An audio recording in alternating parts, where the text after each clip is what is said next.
Good afternoon, everyone. Welcome. My name is Louise, for those of you who don't know me, and for those of you who've forgotten my name, I am not offended. Welcome to you as well, and welcome to the live stream who have just joined us. Welcome to the third event in our series.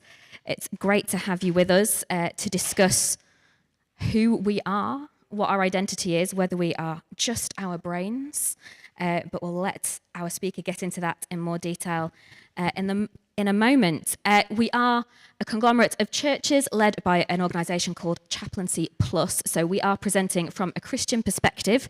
However, Sharon is a very qualified speaker, as I will go into in a moment, and we do hope that this would be an interesting perspective wherever your starting point is. So you are very welcome to join in this conversation with us and think with us on the topic. Now, we have a system for Q&A, so we would love to invite your questions. There is a phone number that you can text those to, whether you are on the stream or in the room. That will come up at some point. You can use that, grab it, and send questions at any time. We'll take note of those to come back to at the end, so you don't need to wait for the end to ask your questions. In fact, it helps us if you don't wait to the end to ask your questions. So, to our speaker. Dr. Sharon Dirckx is a speaker, author, and adjunct lecturer at the Oxford Centre for Christian Apologetics, and she also comes from, prior to that, a background in brain imaging. So she's very qualified to bring together these two streams of neuroscience and a bit of theology to think about who we are and what relationship we have with our brains. So I'll invite Sharon to come and join me and speak to us on that subject.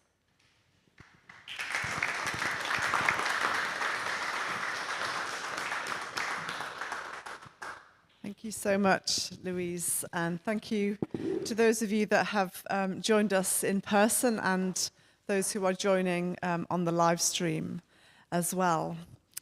I wanted to start by sharing a story from my childhood, which was a quite vivid memory of mine of sitting on a rainy day, of which we know there are many in the UK, slightly bored, watching the drops splash against the pane. And I can't remember exactly how old I was, maybe somewhere between the ages of 9 and 12. But suddenly a series of questions entered my head, seemingly from nowhere. Why can I think? Why do I exist? Why am I a living, breathing, conscious being who experiences life? Now, I don't really know where those questions came from. I wasn't thinking about big questions up until that point. It seemed like they just came from nowhere. And yet I know that I'm not the first to have this kind of moment. When we sit still for long enough, all kinds of questions bubble to the surface of our consciousness. And it seems that conscious awareness is really central to what it means to be a human being. But what is a human being? Am I pointing it here?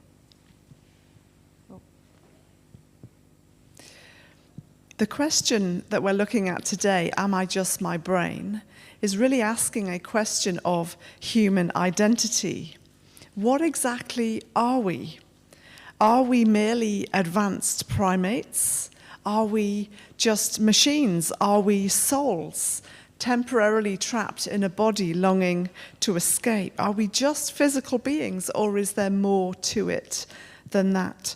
And this is a question that has occupied people at every stage of human history. This is not a new question that the advent of neuroscience has suddenly thrown up. This is a question that has been discussed since the ancient world, in fact.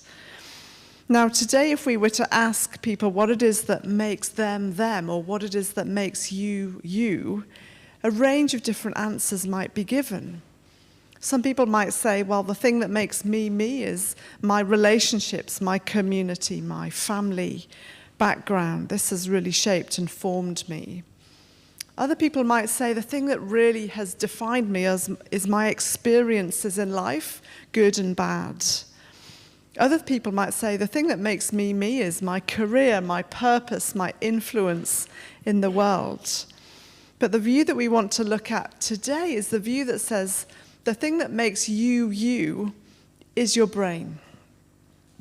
Now, clearly the brain plays an important role, but this view is more strongly put than that. This view says your brain defines you. The choices that you make, for good or bad, the personality that you have, the behaviors you exhibit, even the religious beliefs that you may or may not have, are all dictated by the activity in your brain. Now, I'm sure that I don't need to convince an audience such as this of how incredible the human brain is. It is more developed in humans than in any other creature. It contains somewhere between 80 and 100 billion cells, any of which is at any moment sending impulses to thousands of other cells at speeds of over 250 miles per hour. At any one moment, your brain is generating enough electricity to power an LED light. Think about that for a moment. I had the huge privilege of spending over 10 years in neuroscience in the area of functional MRI, studying the human brain. And I am fully acknowledging the extraordinary nature of this thing that sits inside our skulls. But does it follow that everything that it means to be a conscious human being can be explained entirely in terms of brain chemistry and electrical activity? After all, some brilliant scientists believe this. You'll be familiar with Francis Crick, who is well known for co-discovering the DNA double helix along with James Watson, and they won the joint Nobel Prize for this in 1964. Well, in 1994, Francis Crick wrote a book called The Astonishing Hypothesis, in which he said this. He said, "You, your joys and your sorrows, your memories and your ambitions, your sense of personal identity and free will are, in fact, no more than the behavior of a vast assembly of nerve cells and their associated molecules. As Lewis Carroll might have phrased it, you're nothing but a pack of neurons." I wonder what you think about this view. Is it true that we are simply packs of neurons? Is this the best story that can be told about human identity? Now, I should say it's not the only story. There are other views out there, but this is a very vocal view that seems to make it into not only the academic domain, but also now the popular domain. And we see examples of this in all kinds of ways. And one example is through the historian Yuval Harari. Now, Harari is the author of some outstanding best-selling books, two of which are Sapiens, which looks at the history of humankind. Another one is Homo Deus, which looks at the future of humanity. Together, these books have sold millions of copies worldwide, and they are very well written. But in Homo Deus, Harari asserts this. He says, "Over the last few decades, biologists have reached the firm conclusion that the man or woman pressing the buttons and drinking the tea from a vending machine," that's the context of the quote, "is also an algorithm. Humans are algorithms." In other words, humans are machines. Now, you might be listening to this and thinking, so what? Why does it matter? If we are simply our brains, what does it really matter, the answer that you give to the question, am I just my brain? Well, the implications of this are actually very significant in all kinds of different ways. Firstly, in the area of human freedom. If we are just our brains, then do we just do what our brains tell us? Are we really free and able to make meaningful decisions, or are we simply driven by forces beyond our control? And if so, why on earth is it then that humans strive so much for autonomy and for their rights? And there are huge implications for moral responsibility, whether humans can be held accountable for their actions if they are indeed driven by their brains. Second implication is around the area of religious belief and experience. If we are just our brains, then is religious belief and experience merely driven by the brain and therefore meaningless? There's a whole host of things we could say about that. There are also implications for ethics. What is the value of a human life if we are just our brains? Is human personhood dependent on having a fully functioning, healthy brain? And if so, what value do we assign to those whose brains are not fully developed, such as the unborn or premature babies, or those with brain damage, or those with degenerative diseases such as dementia and Alzheimer's, which are occupying more and more of our population today? More and more people are suffering from these things. So there are huge ethical implications surrounding this viewpoint. And then, of course, there is the question of artificial intelligence. If humans are machines, then in theory the human brain is replicable artificially.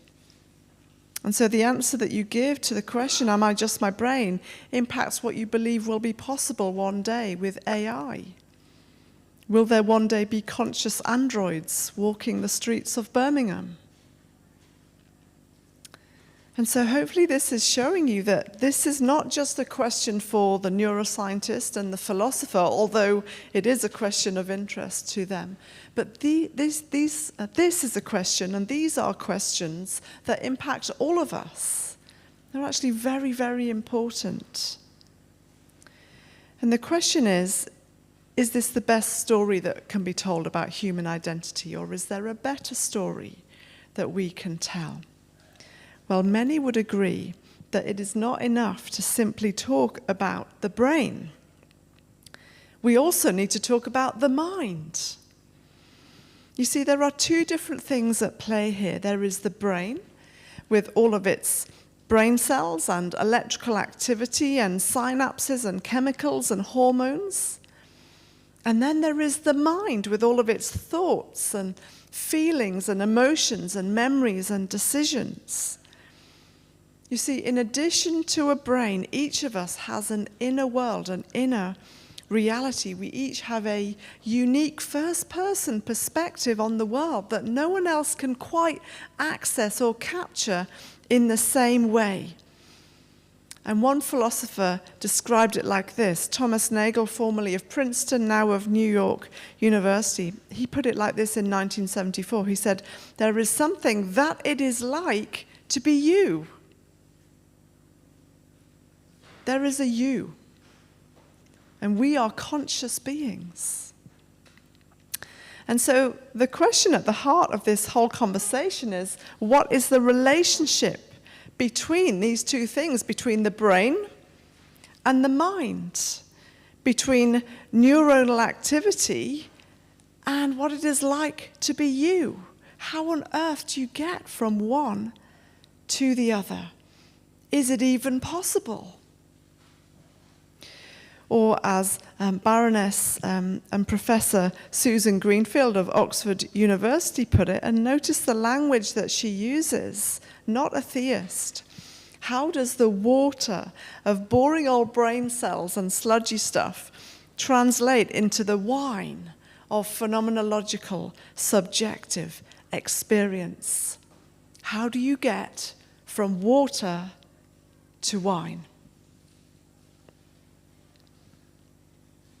And of course, this question has occupied philosophers for centuries. And this is not a new question. And many agnostics and atheists would acknowledge that this is a hard problem to solve. One such person would be David Chalmers, professor of philosophy at NYU and director of the Centre for Consciousness at the Australian National University. He has termed this the hard problem of consciousness.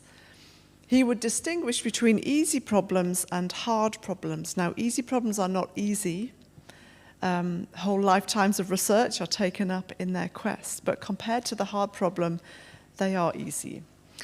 Easy problems are looking at the parts of the brain that are turned on and off when you move from one state of consciousness to another.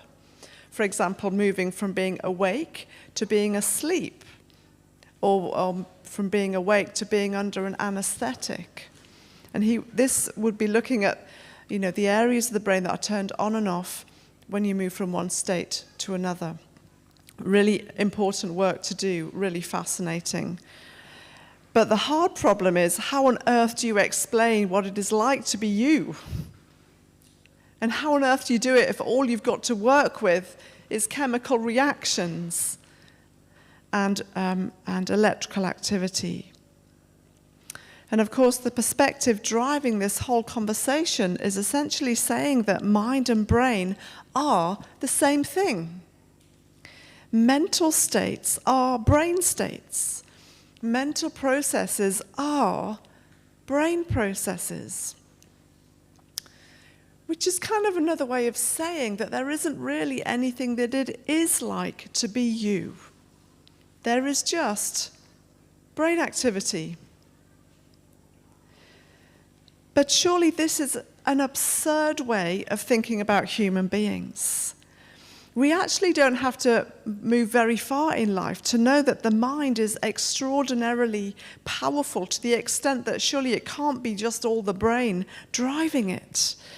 We know about the power of positive thinking and the power and the impact that your state of mind has on your life and your day. And we know that things like cognitive behavioral therapy and counseling techniques are based on changing patterns of thought precisely because of the high impact that these have on a person. We know that sports psychology is absolutely crucial, that matches are lost and won, not just based on the physical ability of the person, but on what is going on in their head. People don't come back from 2 sets down just on the training that they've done over the last 2 years or whatever it is. It is whether they can get their head into a place that they can make that recovery. And of course, those of you that are from a medical background will know that the placebo effect is a well-documented effect of the power of the mind on the body. If you are given a blank drug that you know that you believe will help you, it will have some therapeutic benefit in your life, on your body.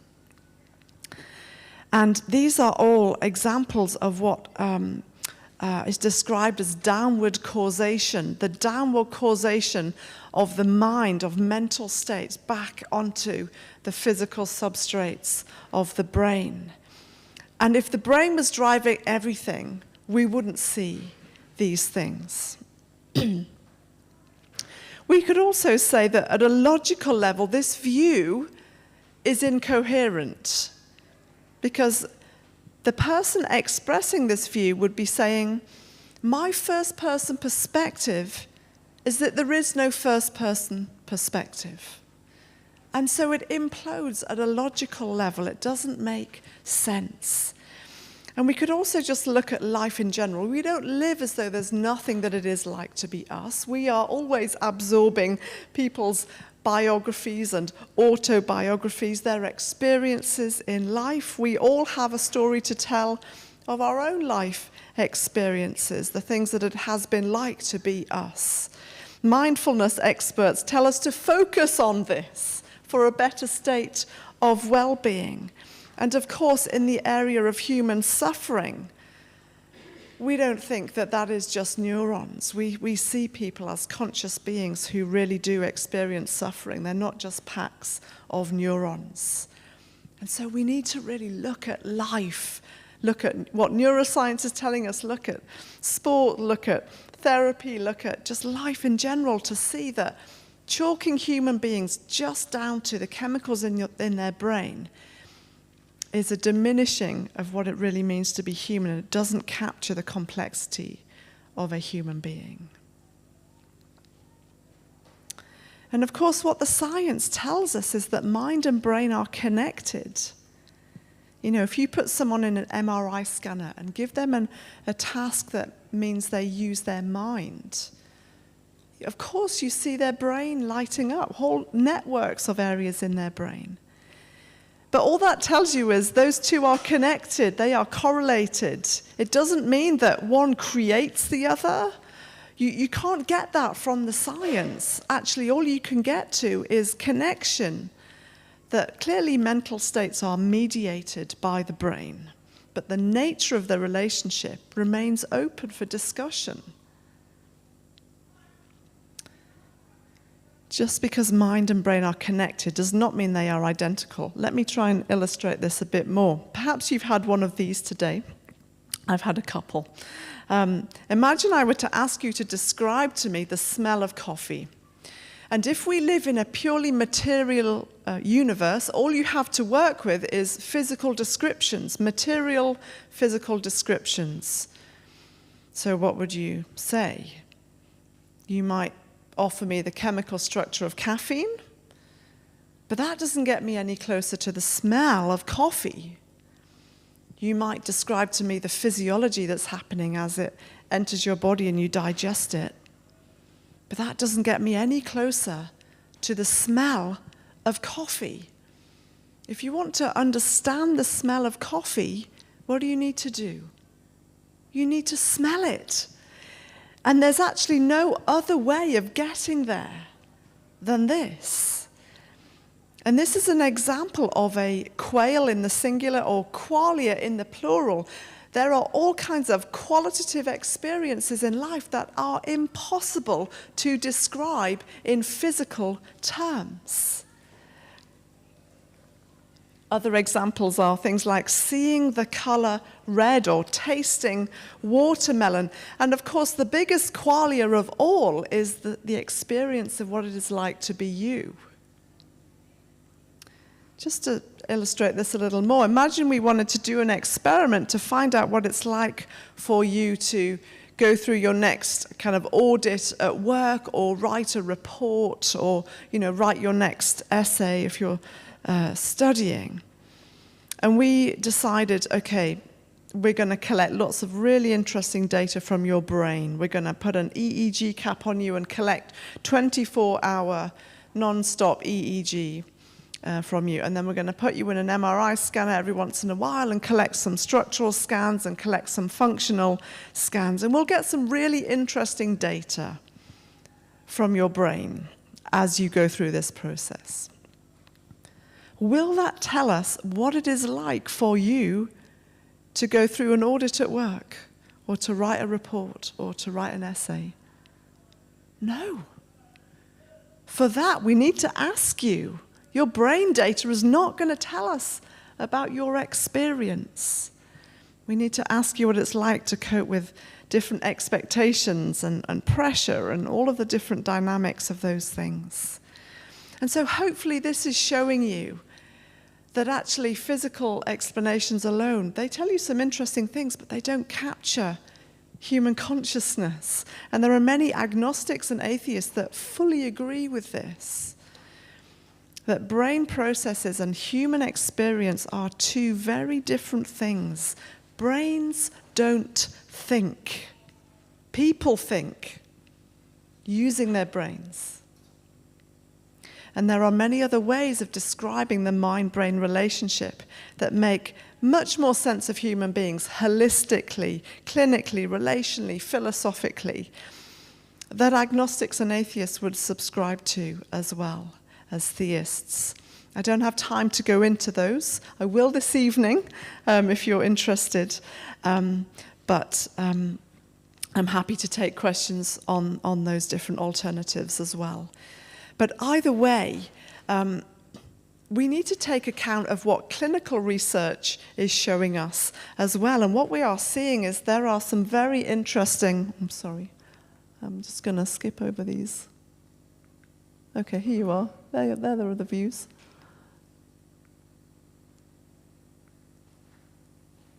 Here we are. Thank you. There are some really interesting data sets coming out of clinical neuroscience that give us pause for thought, again, as we think about the complexity of human beings, and any account of the mind-brain relationship needs to take a full account of just the range of different data sets that are becoming available to us.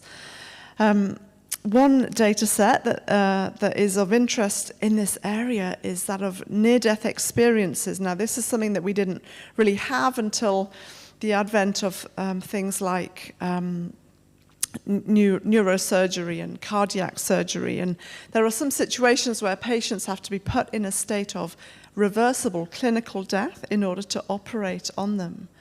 And so there is no EEG, there's no ECG, there's no detectable activity in the brain or the heart. The body is cooled to a very low temperature. The surgery is performed, and then the patient is resuscitated. Now, what surgeons started to find was that around 7 to 10% of patients upon resuscitation were recounting being conscious during this surgery. And so much so that some systematic studies then began to be, data sets began to be collected. All kinds of people were interviewed. So there are thousands of data sets around, well, maybe not thousands of data sets, but thousands and thousands of accounts that have been collected. What do we do with this? Now, of course, we realize that some of it could be fabrication, and that is something that we need to take seriously. But there are some very interesting instances of data points or observations that were verifiable or could be corroborated based on the testimony and accounts of other people. And one very interesting account is written by former neurosurgeon, Harvard neurosurgeon, Eben Alexander, in his book, Proof of Heaven. He has an academic career in neurosurgery, over 15 years at Harvard Medical School. He has operated on countless patients. He was very much a physicalist. Said if you don't have a working neocortex, you cannot be conscious. Until at the age of 54, he himself developed very severe bacterial meningitis. He went into a very deep coma. His family were told to put their affairs in order because he was not expected to survive. But extraordinarily, he did go on to survive. And he recounted having a very, very dramatic and very vivid conscious experience throughout this 7-day coma. So much so that he changed his position from being a strict physicalist to now one of believing that consciousness can happen even if your cortex is doing nothing, dead to the world. And so he said, my experience showed me that the death of the body and brain are not the end of consciousness, that human experience continues beyond the grave. Now, of course, this is just one person's experience, but it certainly gives us pause for thought. There are many other instances of this, and whenever we're wanting to give responses on human identity, we need to take account of the complexity that we seem to be seeing in clinical data sets and in life in general about human beings. And of course, on the basis, that's fine. I'll move on to that. So as I finish this talk, I wanted to turn and look at a different question that is really crucially important, because even if all of our questions about the scientific workings of the mind and its relationship to the brain are answered, even if we get a really elegant neuroscience of consciousness, there will still be some questions that remain unanswered. Questions like those that appeared to me out of nowhere as a child sitting slightly bored on a rainy day. Why do we have a mind in the first place? Why can we think at all? These are not questions that science can answer. It was never intended to answer questions like that. And even as David Chalmers himself said, there is a difference between finding a correlate and finding an explanation for the human mind. And does a purely physicalist approach offer us the best explanation for why we have a mind in the first place? Well, many would argue not, that the forces of nature alone are not enough to explain the mind. If God exists, does that help us? Well, a number of key philosophers and scientists would say yes. If God exists, then mind is fundamental to the universe, and it preceded everything else. We didn't start with matter. We started with God. The very first sentence of the Bible says, "In the beginning, God created the heavens and the earth." Also echoed in John's Gospel, "In the beginning was the Word, and the Word was with God, and the Word was God. He was with God in the beginning. Through him all things were made. Without him nothing was made that has been made." In other words, if God exists, we didn't start with a material universe. We started with God, a thinking, conscious being.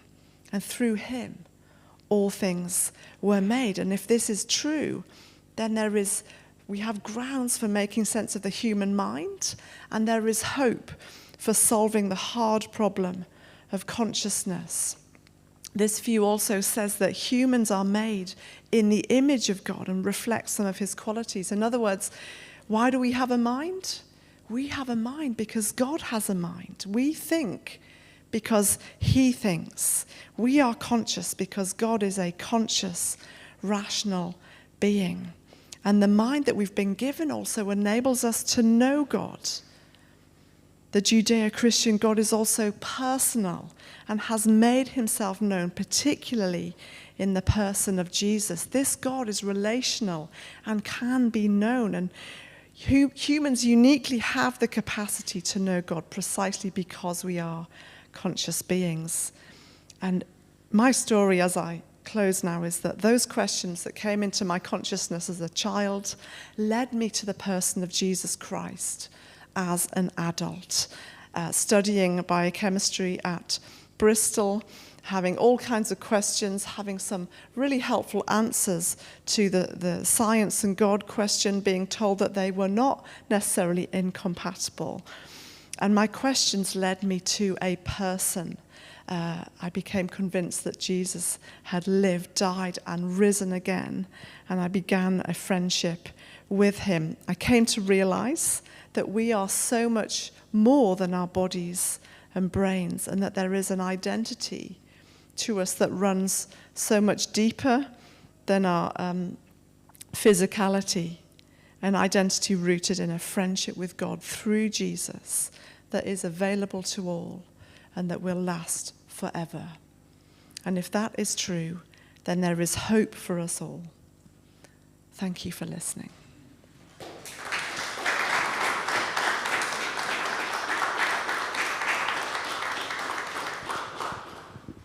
Thank you very much, Sharon. Now, I have some questions for you, if I may. Alex, is it okay to put the number slide up as well while we're chatting in case anyone wants to make any more contributions? That's great, thank you. Thank you for your questions so far. I've got a little list appearing before me. So let's start at the top. Is it theoretically possible to identify scientifically whether the brain initiates or responds to, either chemically or electrically, what seems to be a voluntary thought? Well, this is a really interesting question, and probably thank you for asking it. I'm not sure if it came from the room or from online, but neither are we. And of course, you're probably thinking of some very interesting studies that were conducted by someone like Benjamin Libet in the 1980s and 90s, in which it had seemed to have been shown that there were electrical impulses prior to even the decision to make even a small movement, such as the finger movement. And this kind of generated all kinds of shock waves through the scientific and philosophical community, as if to say that this is now scientific evidence that we are actually driven by our brains. But it turned out to be not as straightforward as that. First of all, actually, there were some interesting observations about the way that Lebet had analysed his data.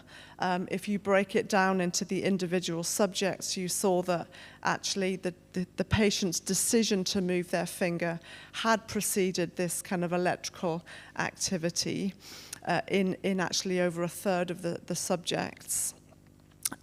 You also saw that if they analysed it with a different model, they came out with a result that basically said that the decision to move the finger correlated with the electrical activity.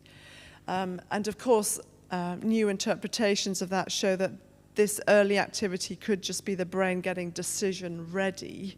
And that's sort of a valid kind of set of activity, that is your brain getting ready to make the decision. And of course, Lebet himself later came to say that he does actually believe in free will, but he would describe it more as free won't, because even if impulses do arise in our brains without our conscious awareness, we do have the power and ability to veto those impulses. This is what we call self-control, or a resisting temptation, if you want to put a religious spin on it. But there's also a neuroscientific term. It's called inhibitory control, and it's something that is studied and is well documented in the literature. So even if thoughts arise without our conscious awareness, we still have veto power over them. Thank you for the question. Amazing, thank you. I will make note as well at this point, we are a little tight on time for the lunchtime session. As Sharon noted earlier, she will go into more depth this evening. So if you have a question that we're not going to get around to, please do still send it in. We may get a chance to get there tonight, and you will be able to pick that up on the YouTube channel as well. So you will still potentially get your answer. Let's go with a question about soul and spirit. Hi, Sharon. How does our soul and our feelings tie into the brain? Does our brain make our feelings, and do our feelings and our soul have a mind of their own? Thank you. Well, that's a great question. There's a few different elements to that. Firstly, the whole notion of soul is a whole other topic. I suppose for the purposes of this conversation that we're looking at here, a lot of we could almost say that soul, consciousness are synonymous in terms of we're thinking of an inner reality, an inner kind of sense of us. But some would say that consciousness and mind are properties of the soul, and the soul is kind of the umbrella that integrates it all and holds it all together. Just by way of kind of overview, what we definitely would say is that soul itself, we often tend to think of Plato and this kind of immaterial part of us that floats off to heaven one day, but actually the biblical notion of soul is actually much more holistic. When it talks about worship the Lord your God with all your heart, soul, mind, strength, and so on, those are not different ways of kind of segmenting a person. They all represent the whole person. And when and they're kind of a description of extent when you're saying I'm giving God everything here. It's not a segmentation, and so Hebrew notion of soul is very holistic. And I guess in terms of our thoughts having a mind of their own, I guess in a sense they can do, and that's why we're told in Romans 12 to be transformed by the renewing of your mind, and we're told also to take captive every thought, precisely because of the power of the mind to influence our lives. And for those of us that are Christians, that they influence our relationship with God. And so, yeah, the mind is extremely powerful. And the role of the spirit there is a kind of another layer that sits on top of everything that I've talked about, really, that I haven't really talked about the spirit. But in a sense, spirit with a small s is another way of describing the whole person, this kind of inner reality, but all of you. But when someone turns to Christ, and the Christian description is that they are born again, that is to receive the Holy Spirit. That's the Spirit of Jesus, the Spirit of God. And if you like, I tend to think of that as almost a deflated balloon getting inflated. So then the Spirit of God infuses everything about you, body, mind, and soul. and of course that is what it means to be born again and made new, to be a new creation in a physical and a spiritual sense. I don't know if I've answered your question, but thank you. Thank you. You have, at minimum, talked about it in a help us to think about it in a helpful way. Excellent. So, at this point, I'm going to thank Sharon. That was very much a whistle-stop tour of some of the kinds of questions you've been answering, but I think in those answers there should be something of interest, hopefully, for most people, certainly for me. And we have just a few minutes left for me to do a few housekeeping issues. So let's thank Sharon now.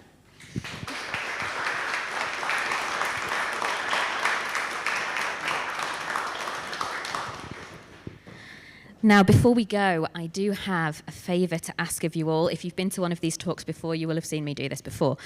We have a QR code that should very shortly appear behind me.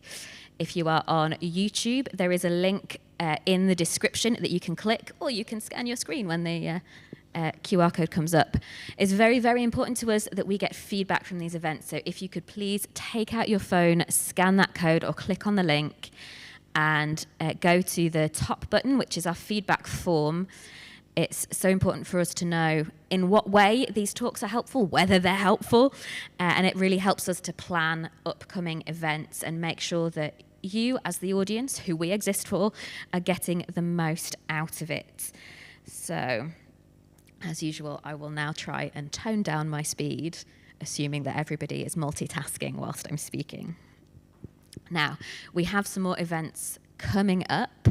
As we have alluded to, there is a more expanded edition of this evening. If you would like to come to that in person, you're very welcome. You will also be able to get that either live streamed or then subsequently that will be in the archive on Chaplaincy Plus's YouTube channel. So there's that available. As we said, if you didn't get your question answered, we will hope to ask some of those questions this evening.